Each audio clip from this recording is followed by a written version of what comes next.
Bonjour mes amis les balances, j'espère que vous allez bien. Nous allons voir ensemble votre tirage pour la semaine du 1er au 7 avril. On va regarder ensemble le dos du paquet et c'est plutôt pas mal les balances puisqu'on a le retour de Jupiter qui symbolise quand même le retour de la bonne fortune, de la chance. Donc une période propice à beaucoup de changements positifs.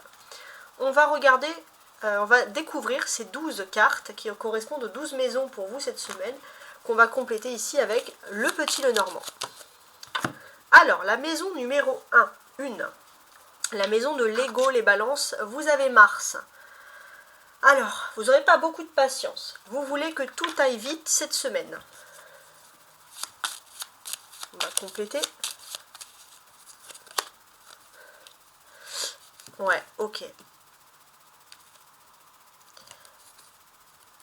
Donc effectivement, si vous avez une personne dans votre cœur, vous allez vouloir rapidement calmer les choses, vous rassurer et vous allez engager des dialogues pour discuter. Donc les personnes qui seront amoureuses de vous vont plutôt être contents parce qu'on aura des personnes balances qui voudront éclaircir beaucoup de choses au niveau des sentiments.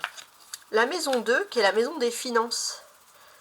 On peut voir une belle réussite, hein. Voilà, là c'est assez clair. Il y a une belle réussite matérielle et financière, et d'ailleurs on a le soleil, donc on sent aussi qu'on est sous le soleil en bélier, donc peut-être qu'il y a des bonnes nouvelles qui concernent des personnes qui sont liées avec vous au niveau des finances, avec des béliers par exemple, mais sinon on peut voir qu'il y a quand même une réussite officielle, il y a un éclaircissement matériel. On a ici le cercueil, donc oui, avec les rats. On enterre ce stress matériel, c'est derrière nous, on n'est plus décontracté. Les balances, on va regarder la communication maintenant. Et on a la maison 9 dans la maison 3, c'est marrant. Alors, c'est pas impossible que vous avez un don pour communiquer dans les langues étrangères. Vous allez énormément parler à des personnes avec qui parlent des langues étrangères.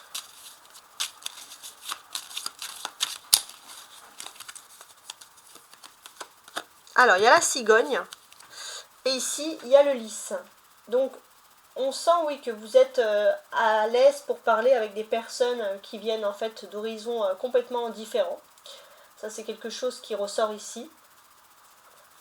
Qu'est-ce qu'on peut vous dire de plus? Pour moi, vous êtes quand même dans un assainissement de situation. Alors, si vous devez aussi communiquer avec des personnes qui ont des langues étrangères pour des situations un peu complexes, on voit qu'il y a un assainissement de la situation, il y a quelque chose qui correspond mieux. Alors, on va regarder la maison 9, justement.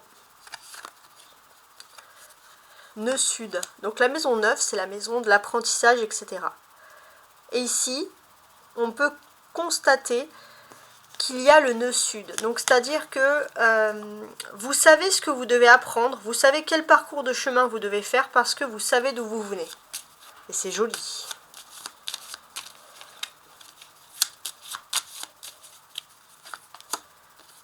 Ouais, il y a une belle surprise, il y a quelque chose de beau avec ici le bouquet de fleurs. Hein. C'est ce qu'on remarque principalement.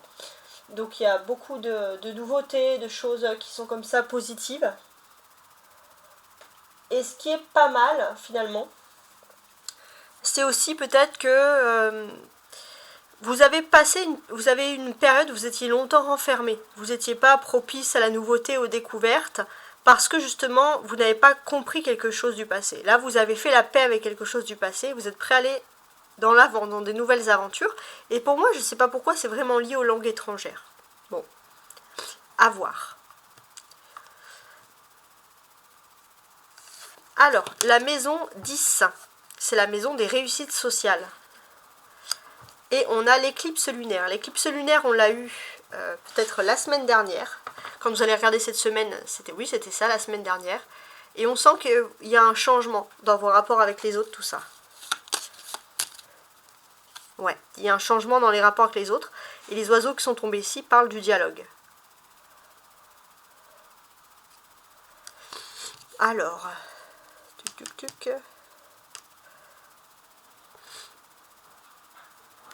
ouais, il y a un changement, il y a une éclipse lunaire, il y a quelque chose, une transformation intérieure dans des dialogues.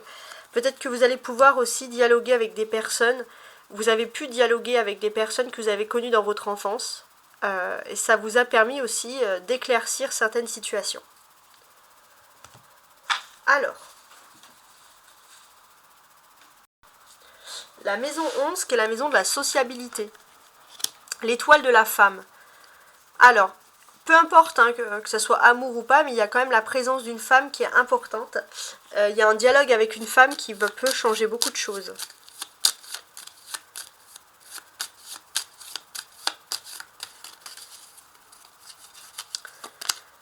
Ouais, c'est une femme qui peut avoir ici, il y a la maison, donc une femme qui est dans votre foyer, etc. Ou dans le foyer d'une femme. Si vous êtes, vous, une femme balance, ça serait plutôt dans votre foyer. Si vous êtes un homme balance, ça concerne le foyer, la maison d'une femme qui est importante. En tout cas, ça va être une discussion qui est très intéressante puisque ça peut vous sortir un petit peu d'une mélancolie. Vous avez peut-être beaucoup de nostalgie, beaucoup de souvenirs par rapport au foyer, une maison, une femme. Et c'est vrai que vous allez énormément penser à ça. Et vous allez vouloir communiquer par rapport à ça. Donc c'est pour ça aussi que on sent de toute façon dès le début ici que vous avez un besoin de communiquer. La maison 12, c'est sur quoi vous devez travailler, ce que en général vous le savez déjà. Le nœud nord, bon c'est pas mal. Vous avez le nœud sud et là le nœud nord. Donc vous savez, vous avez compris un peu votre passé, d'où vous venez, vous avez fait la paix avec votre passé. Et maintenant ce qui est intéressant pour vous, c'est que vous devez maintenant vous projeter dans le futur. Oui. Et il y a la chance. Ça correspond au retour de Jupiter, qui a un d'autres paquets. Donc profitez-en parce que vous êtes dans une chance. Vous êtes dans une chance de pouvoir vous focaliser sur le futur. Alors évitez quand même d'en parler à trop de monde. Hein. Gardez un petit peu le secret, certaines choses pour vous. En tout cas, il y a des secrets très heureux, etc. Et c'est vrai que peu importe en fait, vous avez envie de communiquer avec tout le monde et là le but ça va être de moins communiquer justement sur les vrais projets d'avenir. Alors, la maison 4 qui est la maison du foyer justement. On a l'ennemi. Alors, par rapport à votre foyer, alors on peut avoir des ennemis aussi, ça peut être des ennemis qui sont proches de chez vous, ça peut être la famille, etc. On va voir.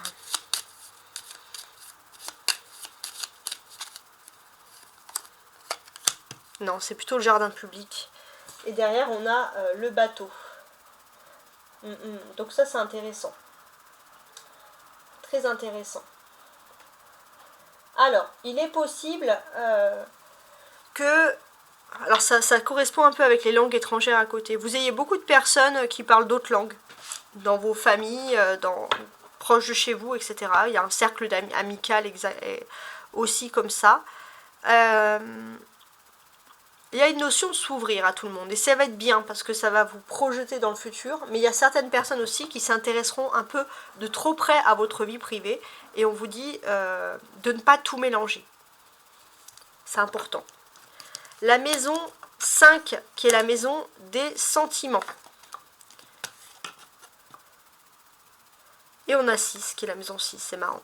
Donc la maison 5 des sentiments, on a la maison 6, donc... Pour moi, j'ai l'impression que là, les sentiments, vous allez les mettre de côté pour le travail. Mais ça veut dire aussi qu'au quotidien, chez vous, vous allez énormément penser aux sentiments, énormément penser à une personne dans toutes vos activités. Il y a un chien et là, il y a un anneau. Donc, on sent qu'il y a une fidélité. Même si vous n'êtes pas toujours démonstratif. Alors moi, je pense que là, vous allez être démonstratif parce que vous avez énormément parlé à une personne. Mais on sent que dans votre quotidien, vous avez aussi envie de montrer vos sentiments et vous avez envie de montrer par des actes, pas juste par des paroles. Ouais, ça c'est très important pour vous. Il est possible aussi que vous avez un couple d'amis aussi très unis qui vous inspire aussi et qui vous apporte cette envie d'aimer aussi hein, pour les célibataires. Alors la maison 6, justement, la maison du travail, des habitudes, on a Saturne. Ouais, ok. Donc Saturne, c'est quand même la chance au niveau professionnel, mais c'est aussi la grande construction et les objectifs. Donc on vous sent quand même sur une bonne lancée au niveau pro. Ça veut dire aussi Saturne, samedi, que samedi, il y a une bonne nouvelle qui arrive au niveau professionnel.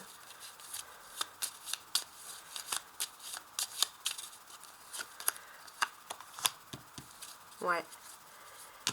On sent clairement que il y a le cœur. Donc déjà, pour moi, peu importe ce que vous allez faire au niveau professionnel, peu importe les réussites que vous allez avoir, ça c'est vraiment quelque chose de positif, puisque l'on sent que vous allez toujours penser à l'amour ou mettre l'amour quand même à un pied d'égalité. Vous n'allez pas vouloir privilégier que le travail, vous allez vouloir aussi mettre de l'amour dans votre vie. Oui, ça peut aussi concerner l'amour qu'on a pour ses enfants, si on a des enfants. On a aussi envie de partager du bon moment avec ses enfants, avec la personne aimée, et stabiliser tout ça avec le professionnel. C'est très joli. La maison, alors, ça c'est 6. La maison 7, la maison des engagements. Ah bah voilà. Au niveau d'engagement, on peut dire que vous allez avoir la paix. Voilà, pour les engagements. Alors, on va essayer de savoir.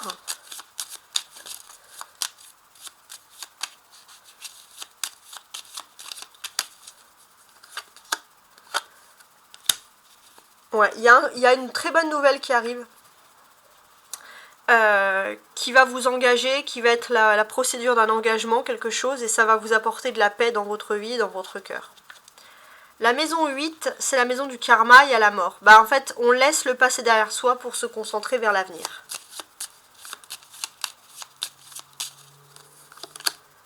Ouais, voilà, vous coupez. On a la faucille. Vous coupez pour vous lancer vers l'avenir. D'ailleurs, on a les petits poissons. Donc peut-être parce que pour certains, vous avez une nouvelle activité économique, vous avez des nouveaux projets qui vous donnent l'envie de réussir, d'aller de l'avant, et ça c'est quelque chose de très positif. Si vous avez aussi connu une période de dépression, vous avez clairement envie de laisser cette période derrière vous, qui n'était pas du tout bénéfique. Peut-être que aussi, vous avez pour certains, vous avez vécu une rupture de travail, une rupture de contrat professionnel, et ça vous permet vraiment de laisser des choses toxiques et négatives derrière vous et de vous lancer vers l'avenir. Alors, on va regarder tout de suite les influences du tarot pour cette semaine du 1er au 7 avril, les balances.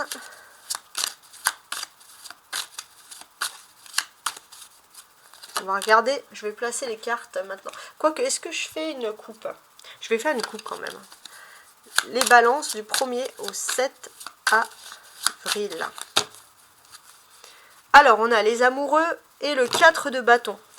Ouais, il est possible qu'il y ait une passion amoureuse avec quelqu'un, mais c'est bien. Vous voulez allier passion et aussi officialisation sentimentale. Ouais, il est possible que vous voulez officialiser cette union par rapport à un homme qui est important dans votre vie. Voilà, ça c'est quelque chose qui ressort. Cette passion aussi, c'est quelque chose qui est important. Hein. C'est vrai que vous avez peut-être pour certains vécu des relations compliquées, ruptures, retrouvailles, mais à chaque fois vous vous retrouvez. Ce qui implique quand même que vous êtes dans une véritable passion. En tout cas, on peut vous sentir ancré et centré au niveau de l'amour, et ça, bah, c'est du positif. En dos du paquet, le 4 de bâton. Ça peut concerner aussi votre maison. Pour certains, il y a des questions de foyer, d'habitat. Je ne parlerai même pas d'appartement. Là, je parlerai clairement de maison. Je ne sais pas si ça peut vous parler. Mais il y a quelque chose des questions sur ce domaine-là. Cette semaine, ça va être important.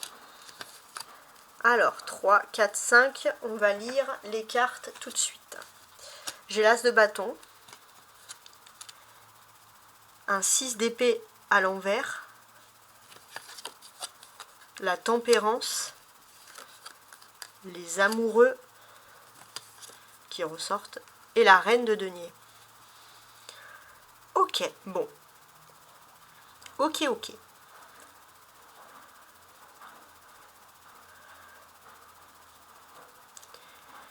Il y a des changements qui s'effectuent. Là où vous êtes, dans le côté de la vie professionnelle, etc. Alors pour certains, si vous êtes dans une entreprise, il y a des changements, il y a des services qui vont être peut-être privatisés, ou on va dire créer des sous-traitances, des choses comme ça. On a ce domaine-là. On sent que vous n'êtes pas d'accord, vous êtes plutôt sur l'unicité de façon générale. Ça, c'est ce qui ressort ici. Sinon, on sent que peu importe ce qui arrive dans votre vie professionnel, vous avez envie de vous concentrer sur l'amour, parce que vous vous dites que si l'amour existe, alors ça peut être un amour qui est lié justement au travail, pour vous les choses ne sont pas là au hasard. Donc il est possible que même si vous travaillez, même si vous êtes concentré dans votre travail, vous allez faire en sorte de toujours avoir un petit côté pour votre amour, mettre de la place dans votre vie pour votre amour, parce qu'on va vous sentir sur 3 projets. beaucoup de travail, beaucoup d'activités. Alors il y aura peut-être aussi quelque chose en moins qui va vous permettre de vous alléger justement et de pouvoir penser à l'amour. Et puis aussi peut-être un projet à côté en plus associatif ou quelque chose comme ça. Donc en tout cas on vous sent super motivé. Voilà, ça c'est clair. Alors on a l'as de bâton, l'as c'est un numéro 1, hein, c'est le commencement. Donc on sent que cette semaine il y a des nouveaux commencements qui vont s'offrir à vous. Autant dans l'amour que dans l'associatif justement, c'est important. C'est des nouvelles prises de conscience, etc. On a 2 6, même s'il est inversé. 6 et 6, ça fait 12. 12, ça veut dire qu'on arrive clairement à la fin d'un cycle. Ouais. Donc là, en fait, on arrive à la fin d'un cycle.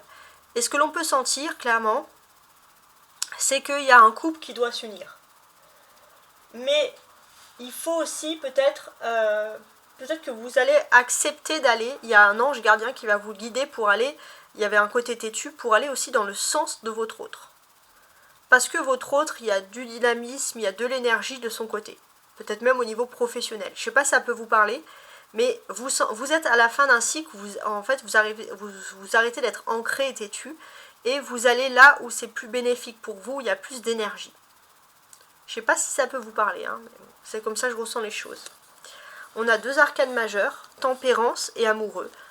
Donc on sent que vous allez privilégier l'amour, je pense, au travail cette semaine, mais aussi peut-être la vie associative, la vie amicale, etc. Voilà.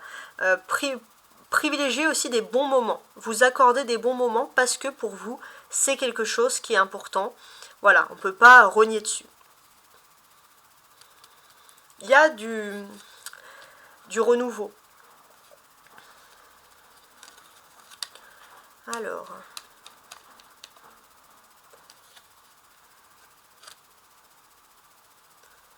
je suis en train de regarder.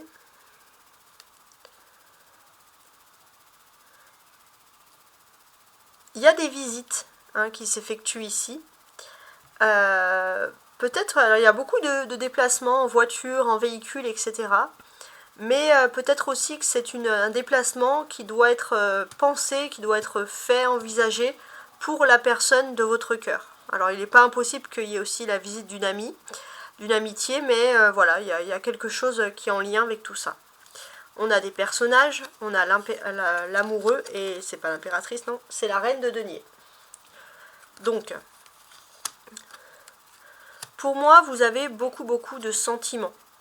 Et effectivement, ça ne plaît pas à tout le monde. Il y a des personnes qui pourront vous critiquer, que vous n'êtes pas un couple idéal, etc., etc.